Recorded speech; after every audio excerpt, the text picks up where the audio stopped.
مساء الفل، ازيكم؟ ايه الاخبار؟ كله تمام؟ طبعا الايام اللي فاتت في ترند، طبعا التجمع السادس لسه نازل في السوق قريب جدا جدا جدا. طبعا كل الشركات العقارات بتقول لك ده التجمع السادس ده المستقبل وده الترند الطبيعي للتجمع الخامس. طيب الناس النهارده محتاره ما بين تشتري في التجمع الخامس ولا التجمع السادس ولا مستقبل سيتي ولا العاصمه. طيب لازم نعرف ايه الفرق ما بين كل منطقه والتانيه، ما بين التجمع السادس والتجمع الخامس والمستقبل سيتي والعاصمه، ولازم نعرف كل منطقه قدامها قد ايه بالظبط عشان يبتدي يبقى فيه حياه فيها. ده اللي انا هقوله بعد كده ان شاء الله اوضحه فيما بعد. مبدئيا يا جماعه عايز اوصل لكم كام نقطه مهمه جدا. التجمع السادس بعد ال 90 الجنوب ما تخلصوا خالص في نفق، في كارته، وبعد الكارته في نفق بتنزل بتبقى في التجمع السادس. يعني هو الناحيه الثانيه اللي قاطع ما بين التجمع الخامس والتجمع السادس الاوسطي، الطريق الاوسطي. فخلي بالكم مبدئيا المنطقه دي عشان تقوم عايزه لها حوالي 7 سنين 6 سنين. فالرنجات دي نبتدي نقول ايه؟ ان يبتدي في ايه؟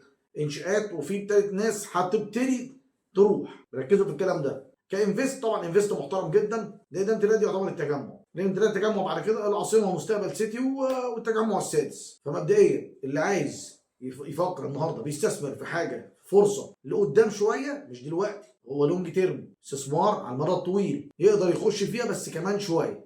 والاهم من ده كله اللي احنا هنتكلم فيها، بس مش هتكلم كمكان او مشروع، لازم على الاول قبل اي شيء الشركه اللي بتشتري منها اوراقك، تامن نفسك ازاي، لان انت النهارده استلاماتك على الاقل 4 سنين. دي مبدئيا خلي بالكم من الكلام ده كويس جدا جدا جدا. وقبل اي شيء لما نيجي نخش على اي مكان سواء جديد، ندور على الاول على الشركات اللي ليها سابقه اعمال، ندور على الشركات المحترمه، ندور على اوراق سليمه.